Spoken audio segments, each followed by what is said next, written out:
I'm going to go out on a limb here and say that if you're listening to this podcast, you probably have some kind of online life, right? You've got a social media profile somewhere.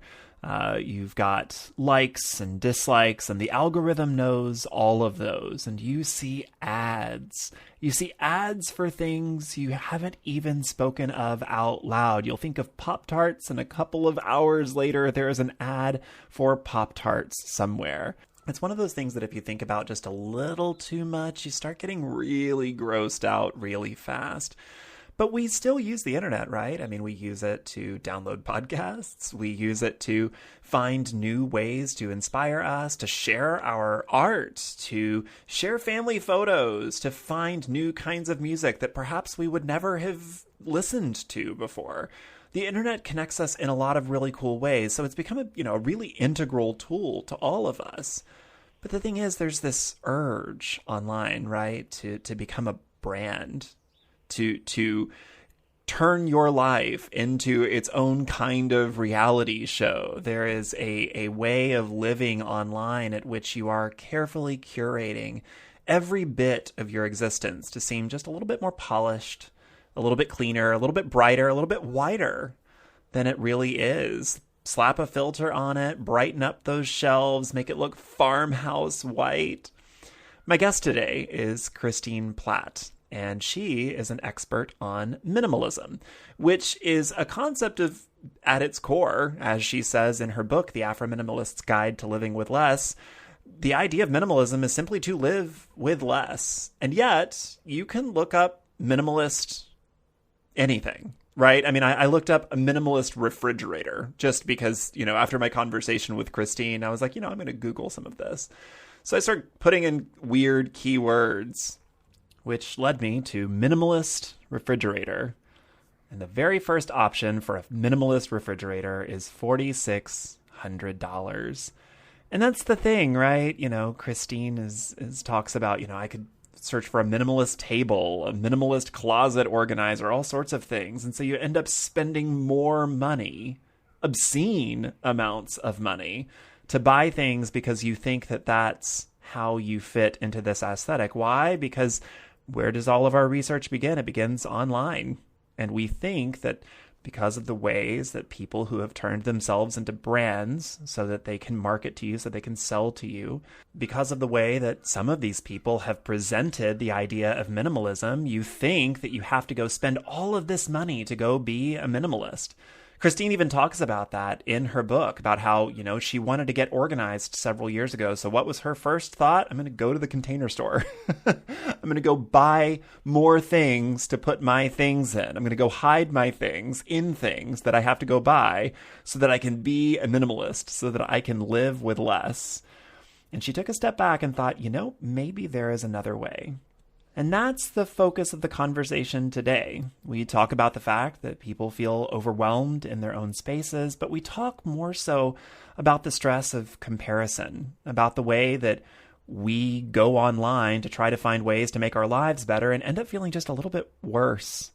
And then trying to find a way to spend our way into feeling better about ourselves, into turning our lives into a simulacrum of the branded people's lives that we see online.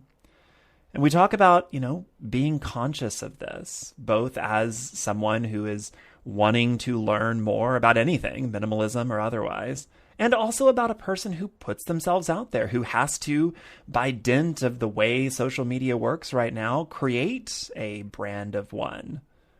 Being conscious of that sort of parasocial dynamic. It's an interesting conversation, and I'm really glad that Christine is here today to answer the question, how do I live intentionally with all this capitalism everywhere? Enjoy. Hi, Christine Platt. Hi, how are you? I'm so good. It's so good to talk to you. Congratulations on all of the success of the Afro-Minimalist Guide to Living with Less. Thank you. It's so good to see you again. Oh my gosh, you too. You have had such a journey with your book. So for folks who don't know, and at this point, I don't know how, because you've been on magazine covers, you are everywhere, you're on NPR. Tell folks a little bit about you, about your book.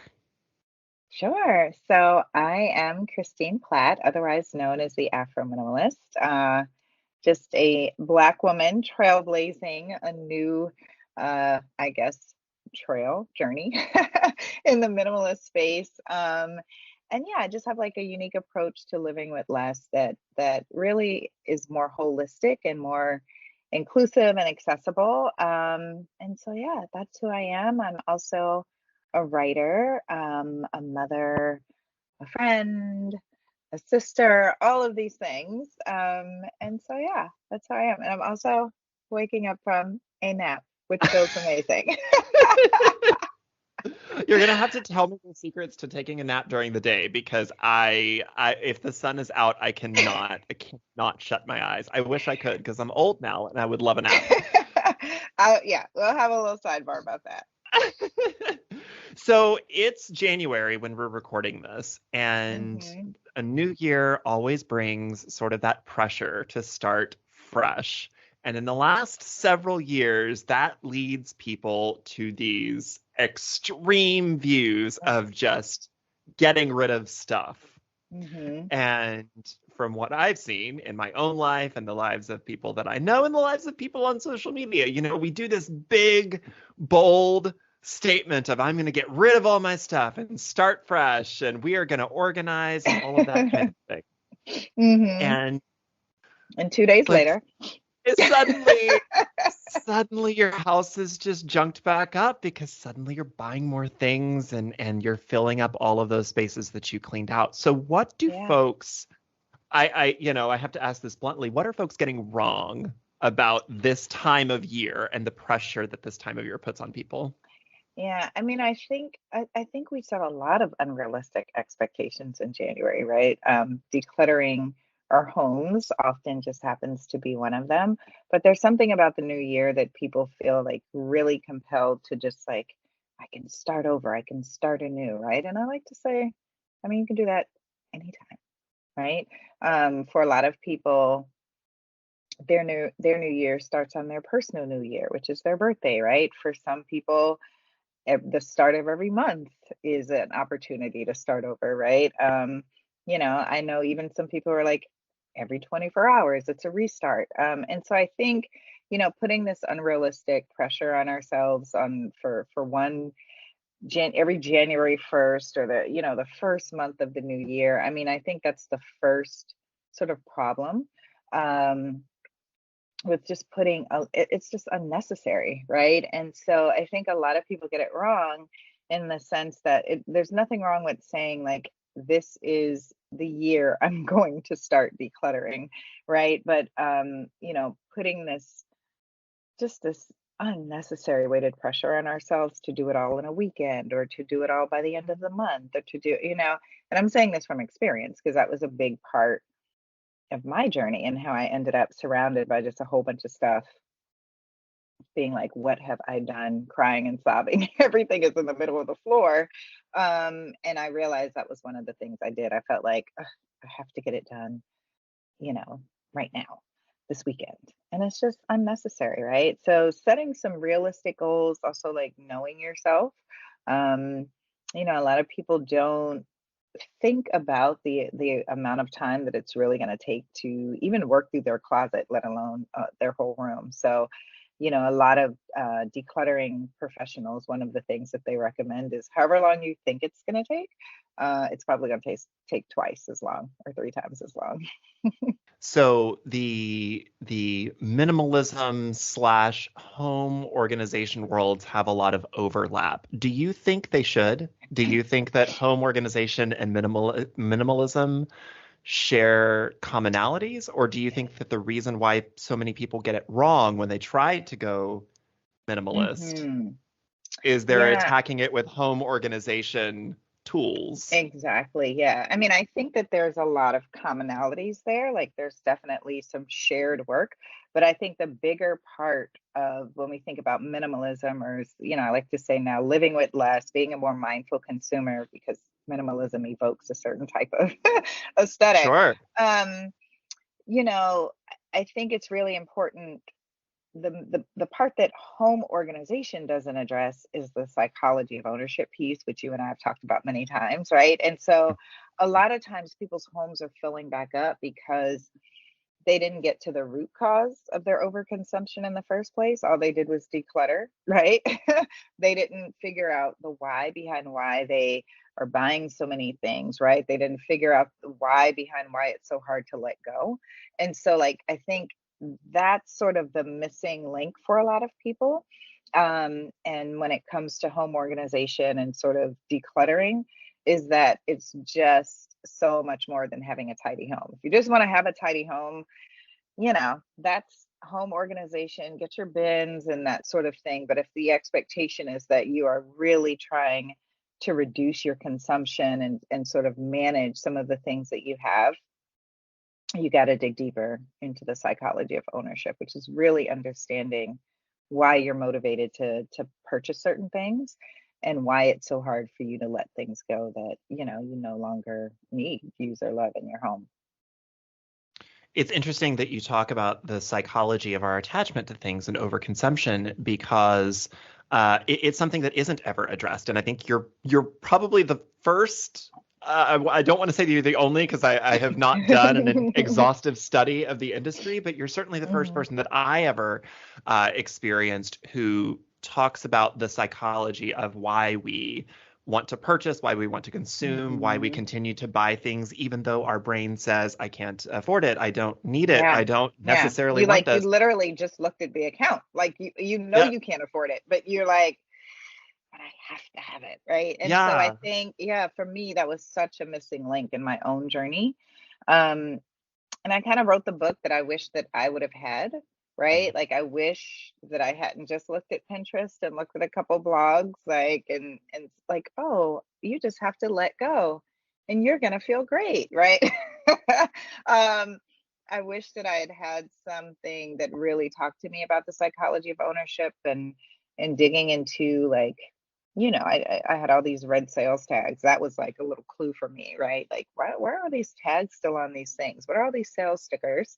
Um, Also wish that, I had really understood sort of the power behind the psychology of ownership when it comes to touch, which is, I'm sure you've seen on my Instagram, I joke a lot. I'm like, don't be going around touching everything, right? Because sometimes that's part of the issue, right? Is like, Sure. you don't have the money and, you gave yourself the pep talk before you walked into that store with a little red dot, but then you touch something, right? And so understanding the power of touch when it comes to the psychology of ownership and how just that initial touch is like forming partial ownership.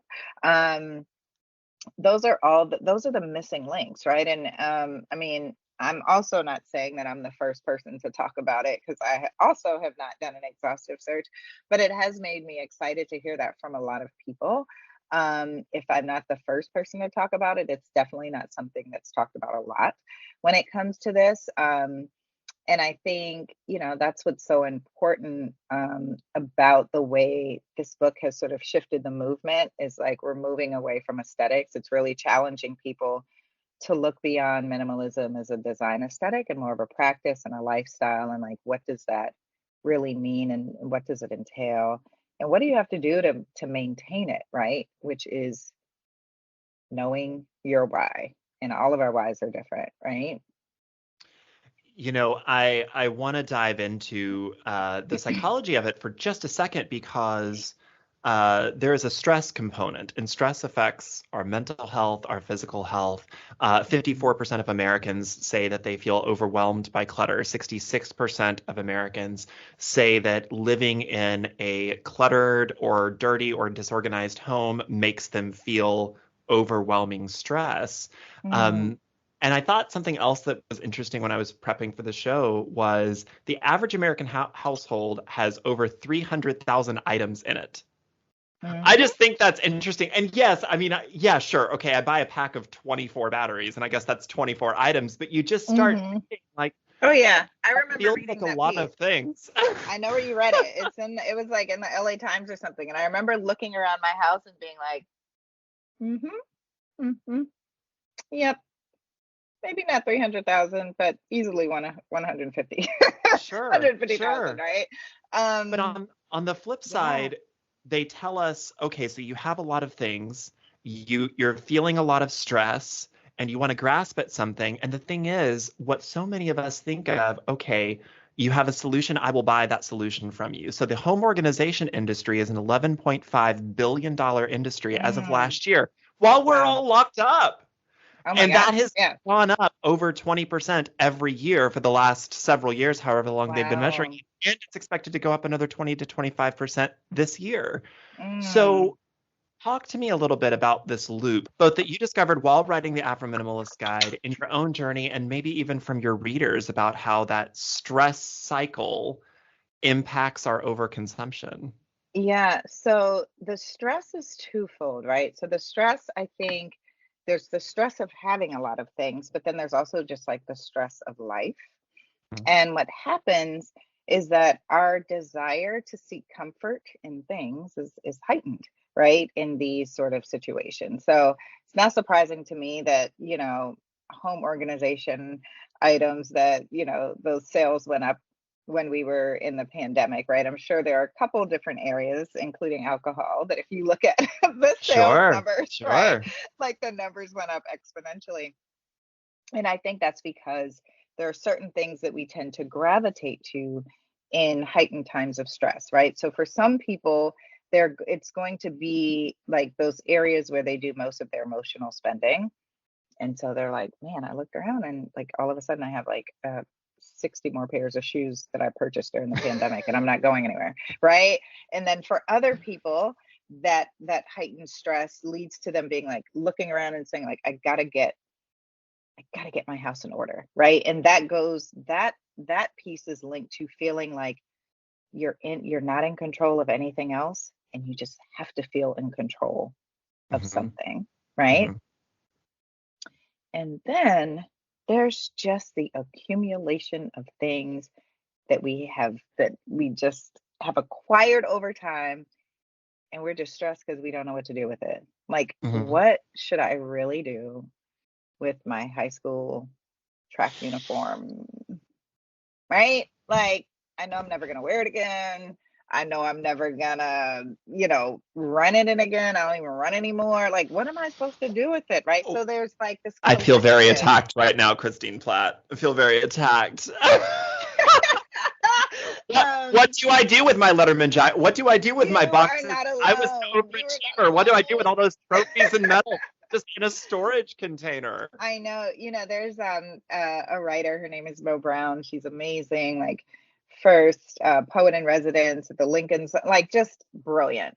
And she had this amazing t-shirt collection of all these poetry slams that she had done over the years. I mean, like we're thinking like over the course of like 20 years, right?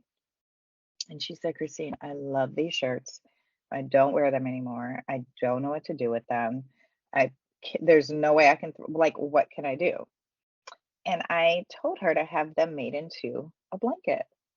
And there was like this. So she has this beautiful blanket, like a patchwork quilt of all the poetry slams that she went to, right? And so it's finding ways to honor those pieces that you really want to hold on to, right? Like, I mean, shadow boxing is a wonderful way to honor some of those pieces. And I think, it's also where you figure out what do I really want to keep, right? I mean, I remember letting go of my track stuff from high school, right? Like, I don't want to look at it in a shadow box.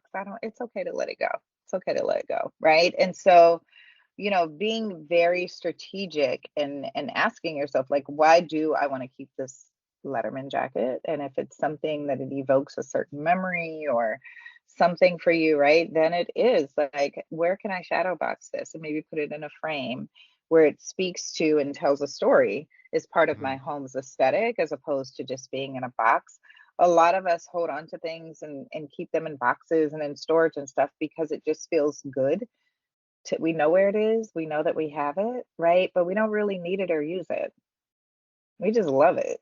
And we love like we know where it is. Maybe. Sometimes we don't even know, right? It's in the basement, but you can't remember what box, right?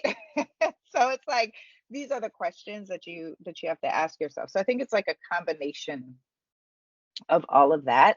And I mean, like any industry, um, you know, there are always going to be people who are vulnerable, and there are always going to be products that are easily marketed to them, right? Like, I mean, I tell people all the time, like, there's no such thing as a minimalist table. It's just a small table, y'all. Right. But it's just like language, Hmm. right? And so, I mean, I do think, home organization products can be very useful and very helpful. Um, but I think thinking that they're going to solve all of your consumption issues is just wrong, right? And I say that from experience as someone who had an excessive number of baskets and bins, because I loved hiding things.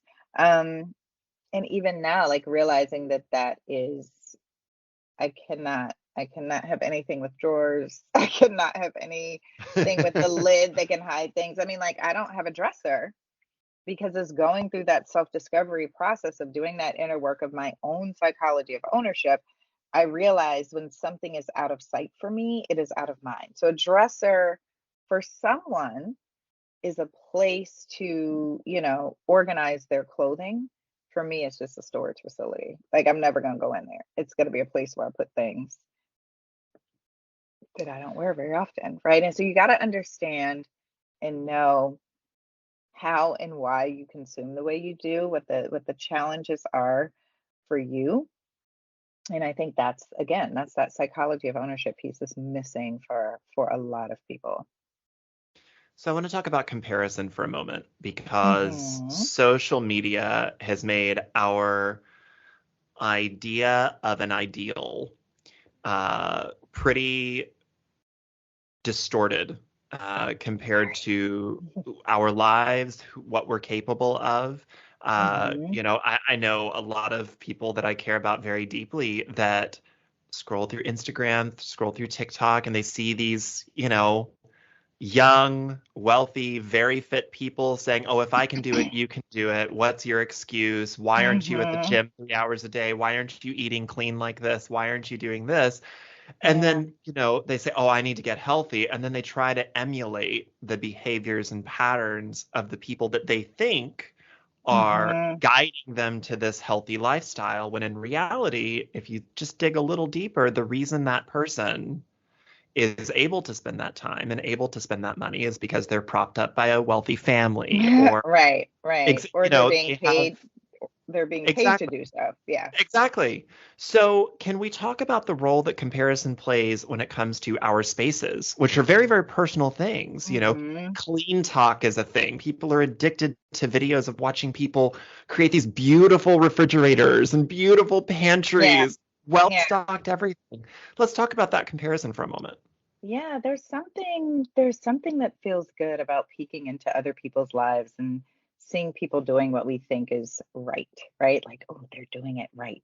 And I think, some of those things can be super helpful. Like it can be nice to do some modeling and get ideas from some of these spaces. I think that, but it's also a slippery slope, right? It is like you're saying, like someone being like, man, why can't I do that? Or you start feeling bad about yourself. Why can't my home look like that? Why can't this? Why can't that? Right?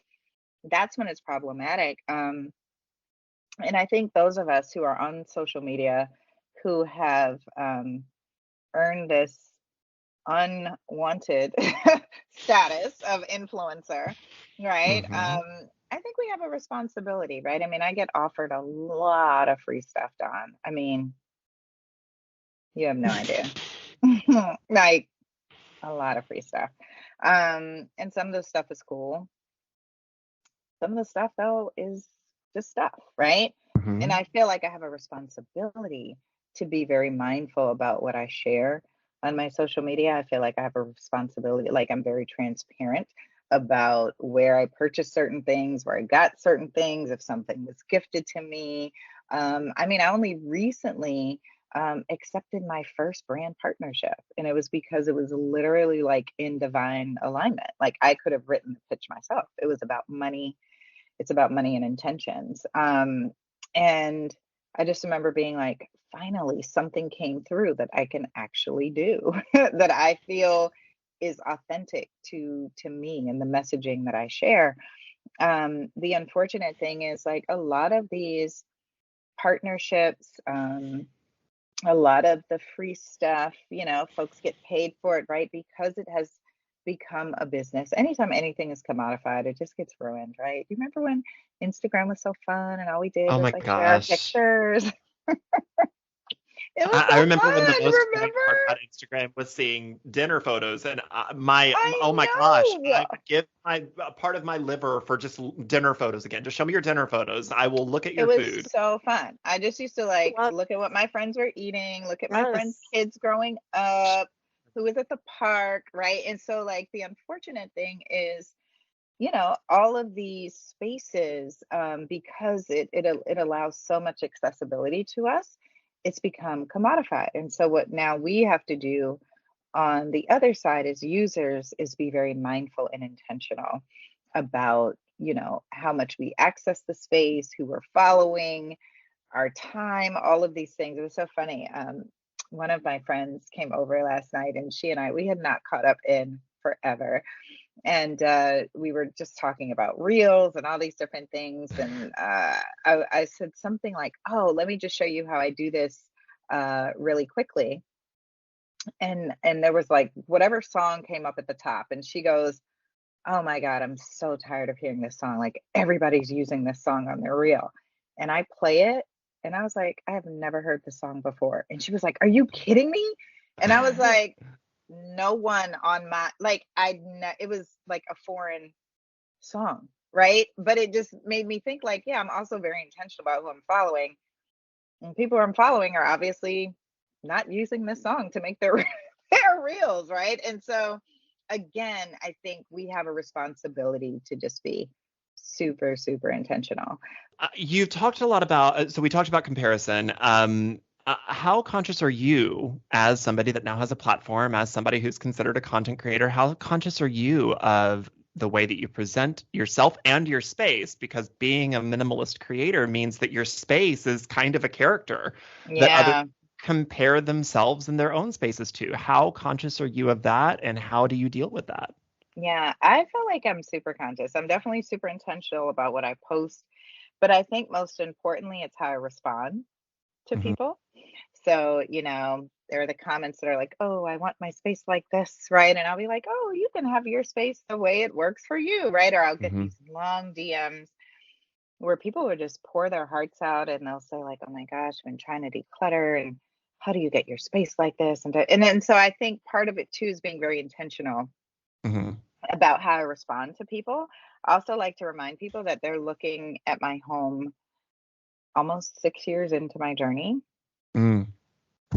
I like to throw some throwback pictures up every now and then to remind people. Like, I remember last year, it might have been a year before, I did a video of me organizing my linen closet. 'Cause I wanted to show people like I'm also just a regular person, and like Hmm. all of like everyone else, my linen closet always starts really nice, and then in a few months it looks like crap, and I have to like go Sure, through it, right? And sure. I just remember receiving so many messages on people being like, "Oh my goodness, seeing your linen closet just let me know that you're like normal." And like, or, "Oh my God, my linen closet looks better than yours." Ha ha ha. Right. I'm like, yes, like we're all just like in this together. So I think, I'm very conscious of taking off this again, this like faux, I don't know, fantasy. Like I am a very just kind of organized person in general, but like the idea that my house looks like a Pinterest board all day, all the time.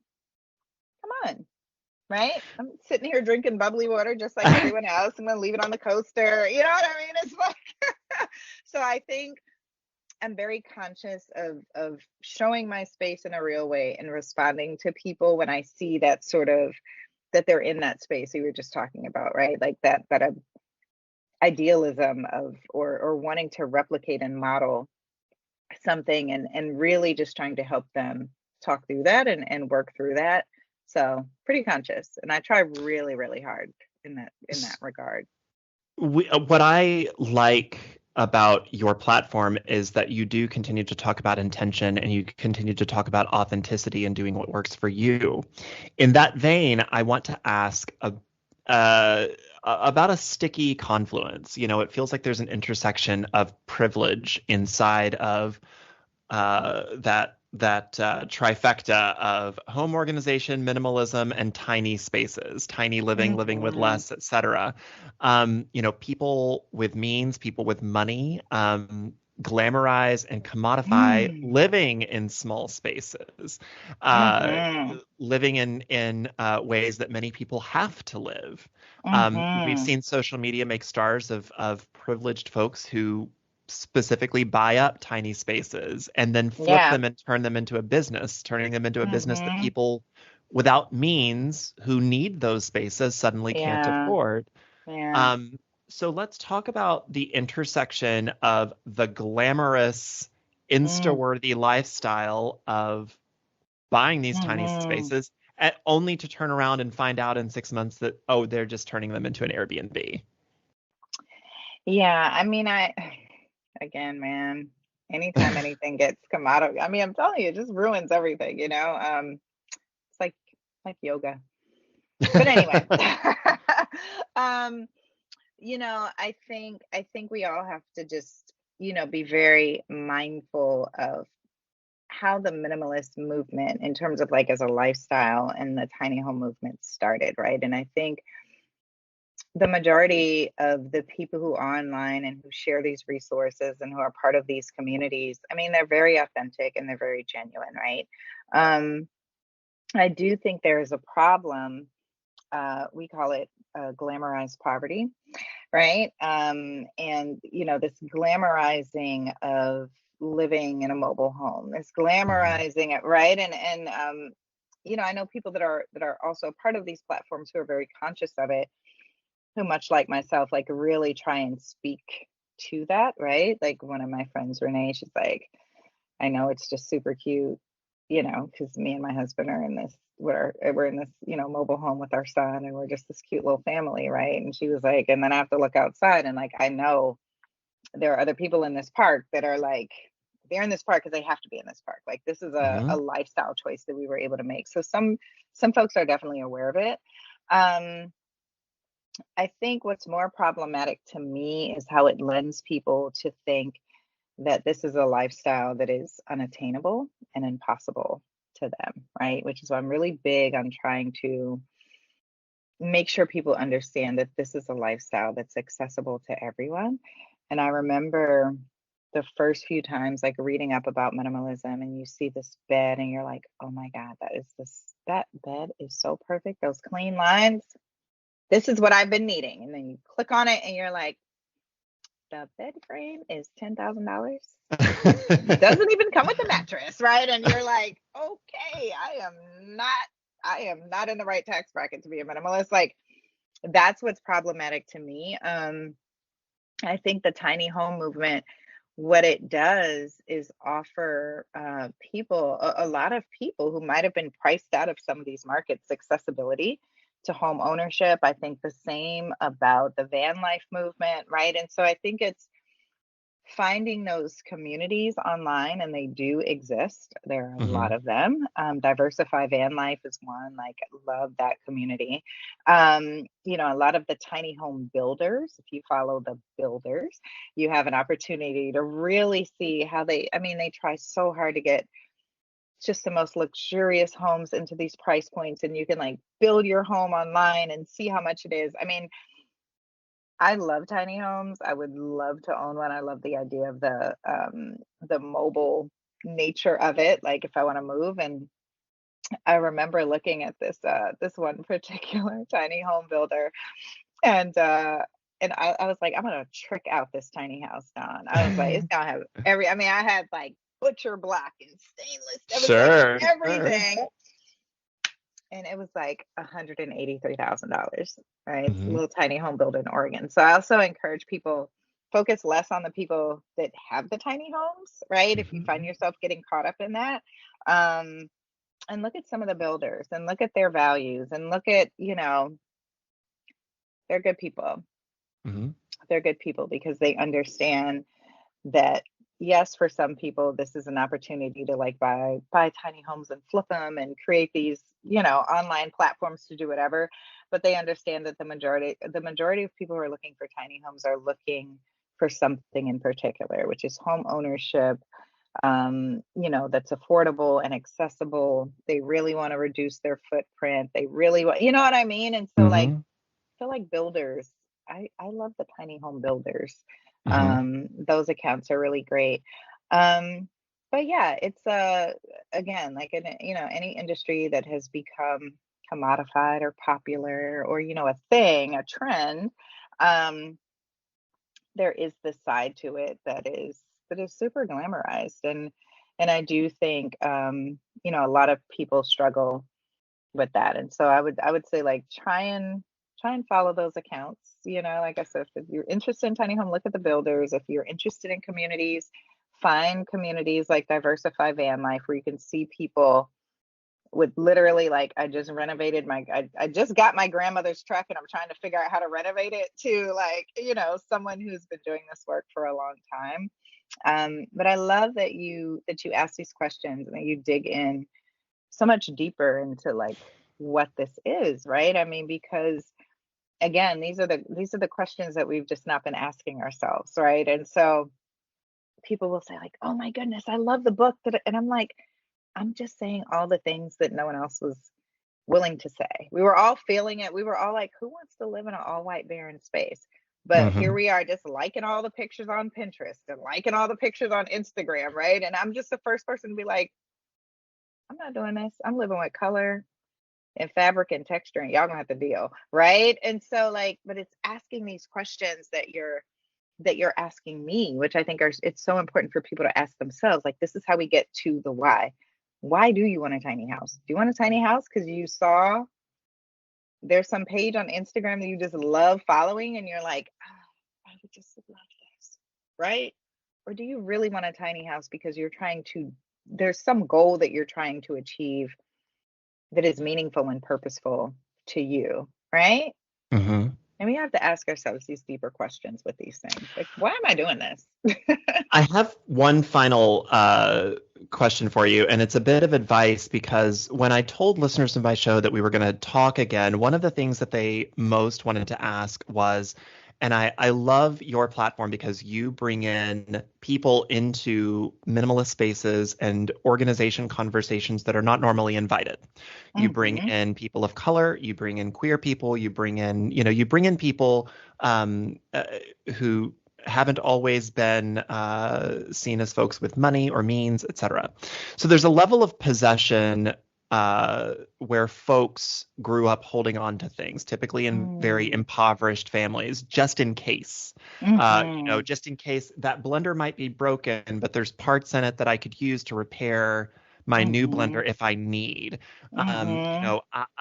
The one thing that I kept being told by listeners was, well, I grew up in poverty and I don't like feeling like a hoarder, but I hold on to things because I I might need those parts to fix something. I might need them later on. What is your Hmm. advice to people who hold on to things? What encouragement do you have for folks who want to live more intentionally but have to exist in a hold on just in case I need a Yeah. part. Hold on just in case I Yeah. can't afford. Well, I think too that's the language there, right? You don't have to exist in that space, right? And I think one of the reasons people find me relatable is like, oh, I've shared stories from my childhood. I mean, I grew up impoverished as well. I mean, I think it's all of this has Hmm. been like this part of my journey, right? It's like growing up not having, being first gen and having the means to have, not knowing what to do and having too much of all the things, right? And like figuring this out. And so like you don't have to exist in this space of holding on just in case, right? I have found giving at least, or I mean, it's much easier for me now. So I'm gonna think back to when I first started, and I would still just be like, "Ooh, but I might, but I might, but I might." Giving yourself a time frame, right? Because the clinical definition of hoarding is holding on to something for future use. You don't know if you'll ever use it, right? And so giving yourself a time frame is usually helpful, right? It's almost like part of this work, Don, is like learning how to trick yourself out of some of these habits and behaviors. So I'll give a few. So giving yourself a time frame, saying like, if I don't use this within 6 months, right? And then once you get to those 6 months, you let it go. Start shortening that time frame. Another thing that you can do is if you think you're going to need something, just put it in a box if you have room, right? Put all the stuff in the kitchen that you think you might need, put in a box, seal it up, and put it in your basement. And say, if I don't have to go in this box within 30 days, donate it unsealed, right? Like, don't unseal it, don't look and see what's in there, right? So it's almost like, finding ways to trick yourself. And what you realize is you're never going to use those things. You're just not going to use them because you haven't used them, right? It's just this security piece, right? And so again, it's why I like to encourage people to do that inner work, to understand their own psychology around ownership, right? Because so much of it, I talk about it starting in your childhood. So much of it can be cultural expectations and pressure. So much of it can be conspicuous consumption, right? And so once you know that about yourself, that's the difference between holding the blender and being like, I just might need this, and being like, I really don't need this, right? Like, I am not in childhood anymore. Like, I'm fine.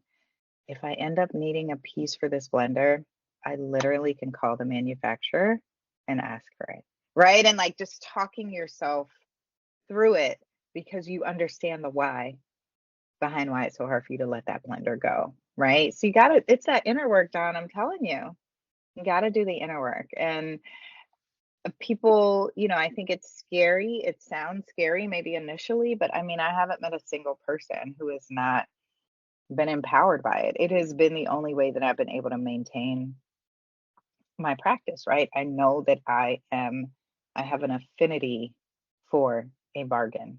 It's never going to go away because it's from my childhood, right? But I can pick up something, right? Even though, I try not to be touching everything, but let's say I pick up something and because it's on sale, and I tell myself, that's why I say, like, you do not need this. It's okay.